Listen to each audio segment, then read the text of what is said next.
大家好，我是面具人。妈呀妈呀，今天呀出大事儿了，不得了！你们也都看到标题了。今天呀，咱们主要来说3件事儿啊，那就是央行数字人民币终于千呼万唤使出来了。然后呢，就是大陆这边发生了一起灾难事故啊，面具人还找到了事发现场的视频。我的妈呀，这个视频看起来就像是核弹爆炸科幻大片儿。还有那个冲击波呢，而且河南那边也发大水了，和这个灾难也是有关联的，整个河南都给淹了呀。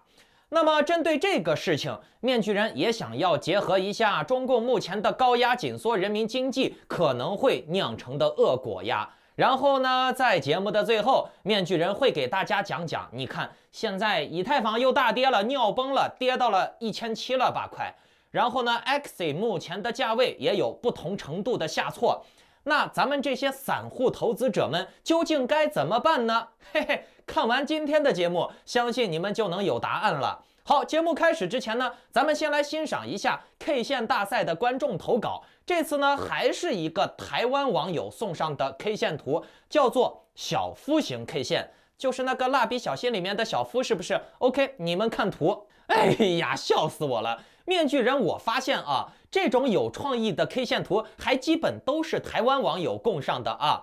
好，参加 K 线画图大赛以及转发面具人的节目，就有机会免费获取 Axie 的蛋蛋。本月大奖是昆虫类和爬虫类的蛋，有想要参加的可以给我发邮件啊。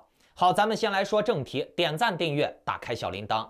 先来说这个数字人民币吧，这玩意儿呀，真的是要命了。中国央行7月17日宣布，数字人民币的交易量已经超过了50亿美元大关，折合人民币差不多就是350亿元人民币吧。其实呢，真实数字远不止这么多。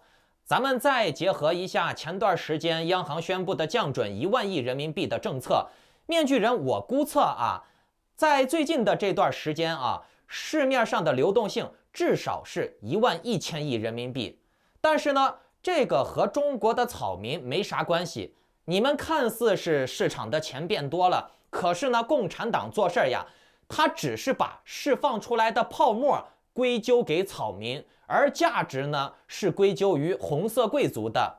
中国的降准的本质就是美国的加息。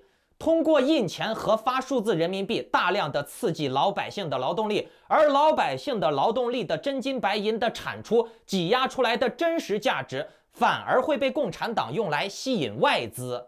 老百姓是始终拿不到真金白银的，知道吗？这些真金白银会被红色贵族拿过来跟世界勾兑。数字人民币也是一样的，它本质上就是双轨制货币。双轨制货币的意思就是墙内的韭菜用的是数字，红色贵族这些达官显贵国际贸易，他们用的还是国际通用的真金白银的人民币，等于说是压榨了更多的现金价值用于国际流通。这对于别国来说就是加息，听懂了没？因为共产党压榨出来了更多的价值，但是这些价值并没有给国内的老百姓，国内的老百姓反而还要忍受高额的通货膨胀，明白了吧？可是这些压榨出来的价值，他不给国内的老百姓，他给谁呢？只能给国际上呀，对不对？所以呢，面先知早在7月12号的节目就说了，中国宣布降准，接下来会对币圈造成强冲击的，会稀释币圈很多的资金的。大家不信可以回顾一下那期节目啊，7月12号的节目，你们看，中国央行在一份报告中说了，已经进行了大约354亿元的交易，并且称对该系统的测试已经几乎完成了，接下来呢就是全面投入使用。已经有超过2080万人可以用数字人民币支付。2080万这个人口基数可不小了，数字人民币的流通可是病毒式的，它可以通过网络人际之间迅速的以裂变形式的去复制和传播的，并且呢，央行也表示要考虑跨境使用。那这个数字人民币跨境使用就属于金融战的领域了，大家可以回顾一下我往期详细讲解数字人民币的节目啊。大家只用记住，这个数字人民币的消费权控制的权利，并不像现金或者银行卡控制权归属在你手里。数字人民币的控制权在习近平手里，怎么用、能用多少、使用期限都是党说的算的。也就是说，你手里面的钱并不受你控制，也就是说，你手里面的钱并不是你的钱。目前中国的各种涉及资金的交易都在被强管控，比如外汇、境外交易、外贸，甚至是你想用人民币买 USDT， 难得要死。比如外汇、境外交易、外贸，甚至是你想买 USDT 都难得要死，或者是你的 USDT 想要变现，刚一提到卡里面，卡就给你封了、冻结了，你的钱取不出来了。哎，大家仔细观察啊，现在还能好一点，你的钱想要挪到境外，或者是想要自由的流通和使用，目前来说呢，只是难不难的问题。以后呢，就是能不能的问题了，嘿嘿，大家好自为之吧。好，来讲今天的第二件大事啊，那就是7月20日早上6点多左右啊，位于登封市诰城镇曲河村的登电集团铝合金有限公司发生了一起爆炸，因河道水位暴涨而导致围墙坍塌，从而呢水冲进去了，导致了短路，然后呢一些机电设备爆炸。然后呢，又引发了连锁爆炸。目前呢，官方宣称是没有任何人员伤亡。这个宣称呢，面具人我是不信的。为啥呢？大家看接下来的这个视频就能明白了。你们看好了啊，这个爆炸的规模呀，哎呀，真的是太猛了。你们只要看这个爆炸的规模，就能知道为啥面具人我是不相信没有人员伤亡的。从这个影像上面可以显示出。这个爆炸呀，产生了科幻电影里面才能看见的那种冲击波，而且呀，还把白天炸成了晚霞。大家来看一下。我天哪！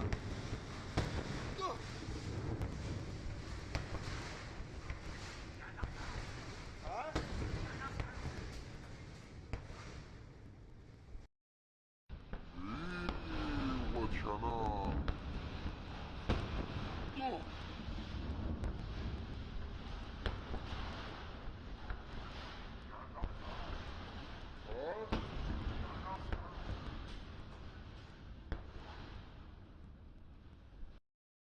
看完了吧？哎呀，这个规模的爆炸，你觉得会不会有人伤亡呢？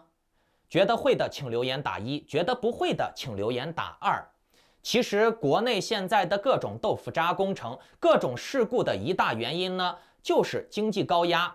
共产党官员把利润全部抢走了，就逼得底下的领导呀、工头呀、商人呀，他们会为了自己的利润而去使用假冒伪劣的产品，然后呢偷工减料，然后呢就会造成各种事故隐患。所以呢，你看河南这边一阵暴雨，整个河南都淹了。为啥？因为他们用的什么下水管道的材料呀，做的工程呀，都是假冒伪劣、豆腐渣工程。你们看，打电话给俺311，叫俺311报警。现在已经到哥德堡那个肩膀，水快淹到我肩膀这儿了。儿子直接几级了？我烧到翻了你。孩子背着路了。啊，那个烧。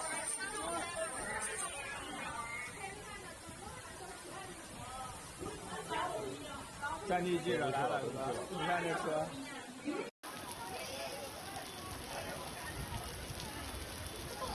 站起来！站起来！站起来！站起来！站起来！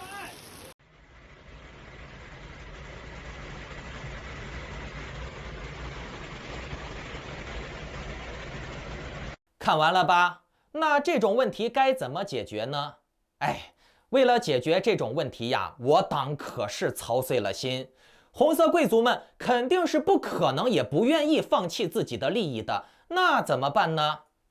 哎，就是用强监控、大数据呗，用更强大的控制方式把这些人控死，把所有的人的行为、消费和举动全部监控起来，才有可能缓解这种偷工减料的问题。因为老百姓的钱怎么用、怎么花、买什么，以后都不是老百姓说的算的，对吧？老百姓只是单纯的劳动力产出单位，嘿嘿，所以呢，也就可以最大程度的去减少采购呀、工程当中的偷工减料或者买假冒伪劣的概率，把所有人都监控起来。不过面具人，我认为啊，这种方式不是良性的，因为你没有办法控制每个人的情绪，除非呢你从小把这些孩子用教育的方式洗脑，对吧？但是呢，一个人高强度、高压的去工作的话，他也很容易产生这种体能下降，从而导致工作效率变差，对不对？头疼。好，来讲今天的最后一个话题，那就是以太坊的联合创始人说，他以后再也不玩以太坊了原因就是他说，以太坊呀，加密货币，这现在就是资本的游戏，巴拉巴拉巴拉了一大堆，说是割韭菜的什么有钱人玩的东西。在这里面具人，我想说，这些个什么联合创始人呀啥的，这些人讲的话没有任何参考意义。以太坊的联合创始人多了去了，再说了，一旦产品投放向市场了，最终决定产品兴衰的不一定是创始人，更多的是市场。就像可口可乐的创始人死了，可是呢，可口可乐却依然在，而且越来越火。有些边缘人物呢，配合一下机构唱空能跟以太坊挂上边的，或者是早期参与了初创项目的人，他也可以算是联合创始人嘛，对吧？唱一下空，然后自己撸点钱，这个是很正常的。只要你是名人涨跌你都能有钱赚。作为一个名人来说打脸那是常态。打脸咋了嘛？我今天说他不好，我不想玩了，明天我又说他好，我又想玩了，你能把我咋？对不对？能赚钱就行。你看川普打脸的次数多不多？习近平打脸的次数多不多？共产党打脸的次数多不多？国民党、民进党打脸的次数多不多？那这并不妨碍人家掌握权力呀，对不对？所以说这些细节不重要。至于网上还有传闻说以太坊会跌破1000，那面具人，我还是那句话，投资策略不分熊市牛市，灵活的投资策略以万变应万变，任何时候你都能赚钱。加密货币投资领域属于一个快节奏、高速的信息交互领域。其实呢 ，old school 去玩加密货币是很难赚到钱的。能在金融加密货币领域赚到钱的人，一定是走在这个领域的资讯最前沿的人，而不是天天等着别人喂料的那种人。听懂了没？目前呢，整个加密货币市场都在下挫，但是呢 ，SLP、AXS 还只是小跌。相比之前的几倍的涨幅，这种跌幅完全是可以接受的。但是呢，就仅仅是这种小幅度的跌幅呀，很多人也都慌了，说哎呀，玩不成游戏了，完蛋了，要死了。然后呢，就吓尿了，瞎拉屎了，到处拉臭屎。面具人上一个节目就已经说过了呀，官方很可能是故意的不让大家玩游戏的。没听过我上个节目的可以去回顾一下。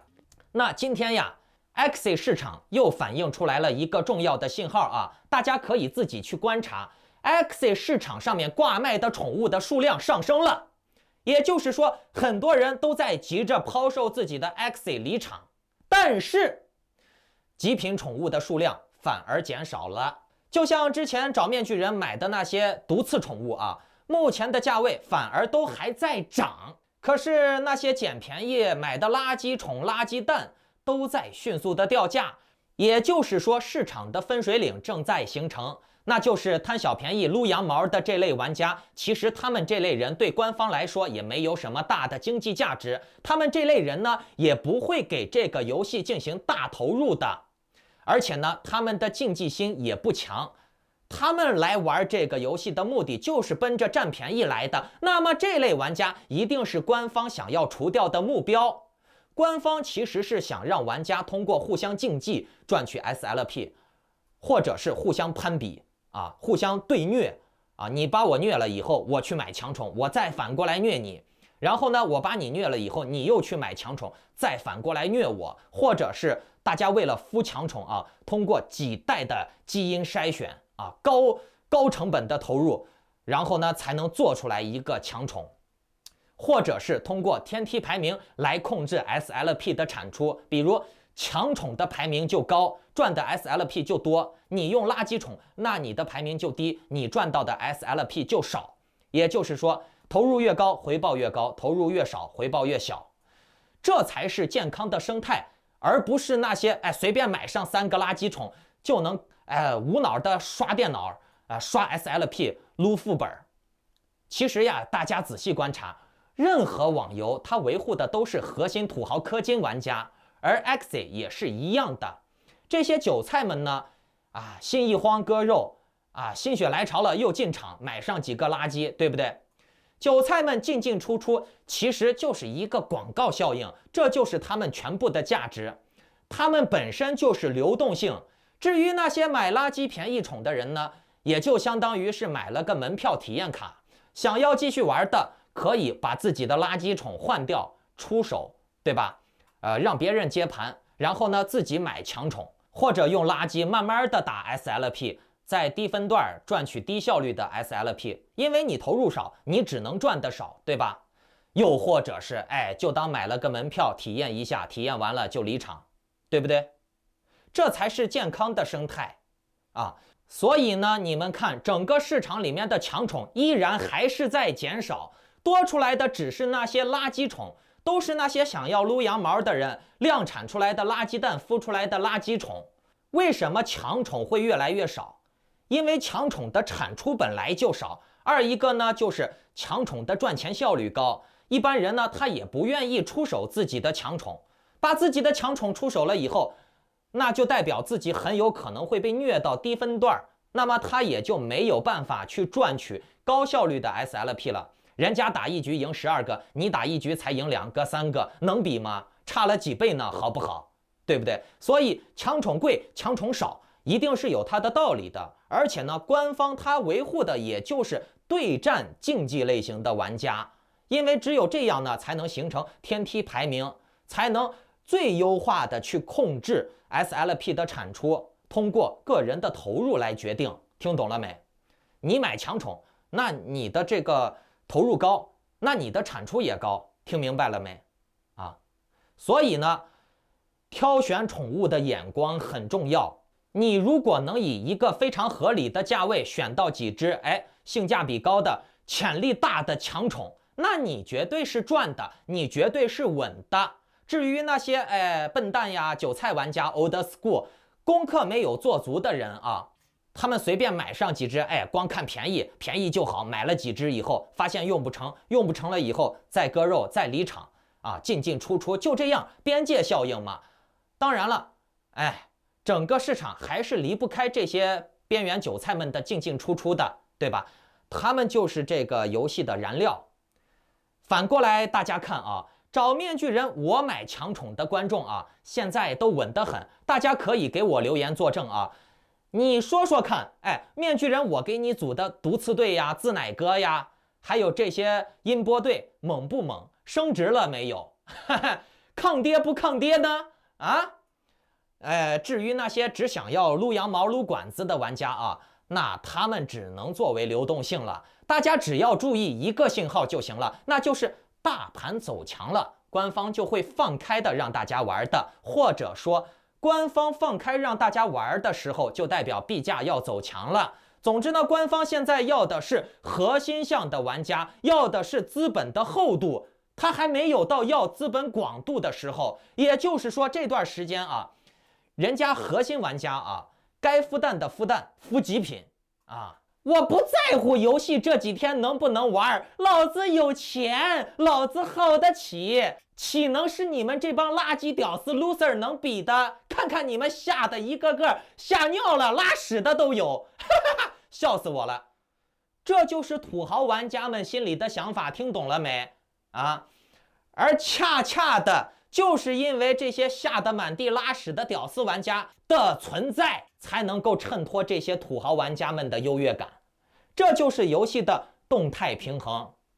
官方之前还取消了每日任务奖励的50个 SLP， 并且呢还增加了孵蛋难度，由2个 AXS 增加到了4个 AXS。这些举动其实都是在保护核心玩家、竞技玩家的。孵蛋的成本高了以后，大家就更不愿意、更不会去孵垃圾了，会把更珍贵的、更稀少的 AXS 用于孵强宠，因为机会有限，成本有限。总之呢，官方就是逼大家要投入，资本世界就是这样，你想要赚钱，你就得投入资本。如果说你想共产，那隔壁的共产党欢迎你跟着他打土豪分田地。顺便呢，给大家分享一下面具人今天在实战会员群里面的战绩那就是这个迷雾。这个迷雾呢，目前还是在种子阶段。0.19的时候，我带我的群友入场的。目前呢，迷雾来到了0.22，又是一波大涨。别的币都在跌，它在涨。这个币的详细介绍呢，以后我有空再做吧。我现在手里面接了2个 DeFi NFT 的种子游戏项目，不过呢，也都是下半年和明年才开始启动。那说到这儿了遥望之前的 Axie 的土地开箱，只需要1个以太坊就能开出一个神秘的土地。现在呢，神秘土地都要50个以太坊了。由于节目时间有限，各位有想要组强大保值的 Axie， 或者是办理会员的、进入会员群交流的，欢迎添加我的 Line， 请看这是我的 Line ID， 加我的 Line ID 就可以办理入群手续。好了，祝你好运，再见。